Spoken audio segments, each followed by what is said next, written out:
the fact that you went and that you could have that experience, it's Yeah, also, I think it's sometimes more of what's around it, rather than, you say, it's not a challenging performance, but it's yeah. about that being And together with other artists, and I yeah, think also learning from each other, you know. no, I agree. I think, and that's how I see things now. I think before this, I was so, I think as dancers, we can become so like fixated on like names of, Mm, like it's all about how things look, yeah. not necessarily how things feel.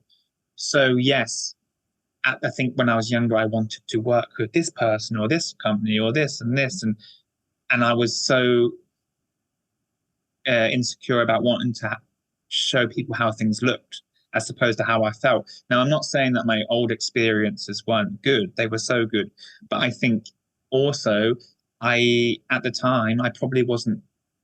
I wasn't always happy, you know. Yeah. Like I think as dancers, we are such. I think we're such resilient people, but I think we mask a lot of it, and I think we do things so young that at 23, 24, you're still a baby.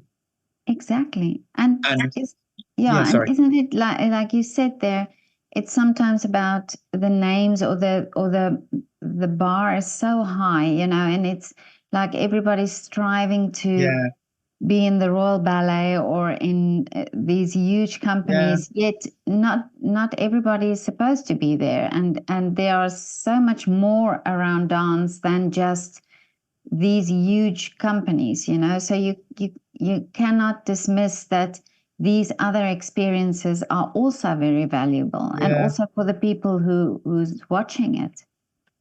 And I totally agree because I think also I if I had got into a bigger company, I think I would have been so unfulfilled because I think I would have probably spent the first 2 or 3 seasons probably just skipping at the back, you know? Like Yeah. yeah, I think sometimes people, I think it's great if you get into Royal Ballet or you get into English National Ballet or you get into one of these major companies in Europe. I think, fair play to you because it's Mhm. so blimming hard to get there. But I think some of the most fulfilled dancers I've ever met haven't had the stereotypical career, of, just being in one company, working their way through the ranks. I mean, some have, of course, there are some dancers who have worked their way up for a ballet company and are fulfilled for sure. But I think they can come very sort of institutionalized. And I think Yeah. you don't see the bigger picture. And I think especially, I mean, on paper, I think I worked so hard when I was younger to get where I am. I would never have made it if I hadn't, because I mean, I have natural ability for sure, but I think I've always been the most hardworking person in the room. I've always been the kind of the most keenest, always been the first person there, the last person out. But that's also because I knew that if I didn't, I was already setting myself up to fail because as you know, there's so many, the standard is so high and the competition is so high. And if you've got someone who's naturally able or naturally gifted with some sort of, physical act, physical thing, whether it's nice feet or long torso, whatever, there's even if they are lazy, they're still gonna they still might Yeah. get a job over you. Or so I feel like I had to. I mean, I don't know how I got onto this now. I'm going on a bit of a circle now, but I think Yeah. the point is, um, I look back and I think, well, I'm glad that in a way my career's gone that way, even though at the time I probably was a bit ungrateful and probably a little bit like I felt maybe deep down a little bit of a failure because I hadn't gone, I hadn't gone into these massive companies and I wasn't dancing the Prince in on the Royal Opera House stage. But actually, most dancers will never ever do that, and that's not, Exactly. and Yeah. that's also okay. Mhm. Because also there's amazing parts that aren't princes. Exactly. Like And sometimes I think also it's, you know, when you're young and you start your training, and everybody is talking like that, you know, like, oh, this dancer and this principal dancer, and like you say, all the yeah, names, and you forget that it's really about the art form. It's not about the people, or it's about the specific stage where you're dancing, but it's about who you are touching in the process, with the art form.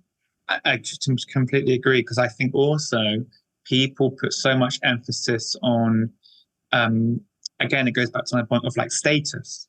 Yeah. And like, of course, there's a lot of principal dancers out there that are there for the right reasons because they're good. Absolutely. And yeah. of course, but also this profession, as you know, is subjective.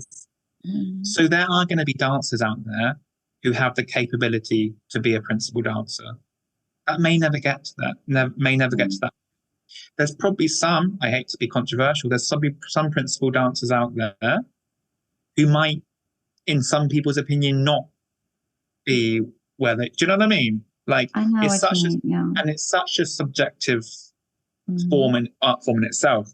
So I feel like if you're just striving to get to principal, you could be a principal, probably, yes, because you worked hard and you're talented for 100%, but also you might be liked by a certain director, or you might have the look that they want.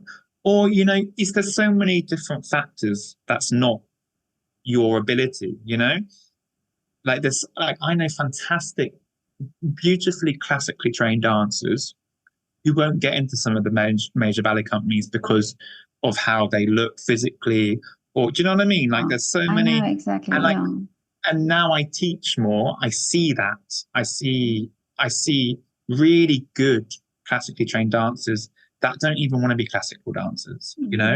So I think, and I goes back to the, I just don't like boxing people or labeling people, because I think as a profession we like to do that. I think it makes it easier. I hate to say sometimes for people just to be like, oh, yeah, it just makes it easier. Yeah, Sometimes. but and that's all walks of life. Yeah, no, absolutely. But I just had the conversation with my daughter last night about the dancers and about, so not specific dancers, but just saying that I've spoken to, on my channel, I've spoken to dancers who haven't gone the route, that route of going to a specific ballet school, going to a specific ballet company.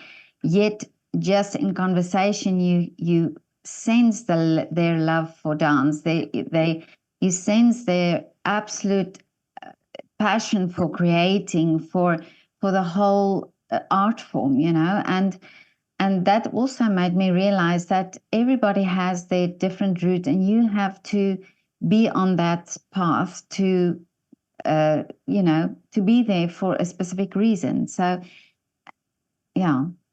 I mean, I completely agree, because I feel like at the end of the day, if you are good enough and you work hard enough, it doesn't matter really where you're from. I mean, going to a certain school will help.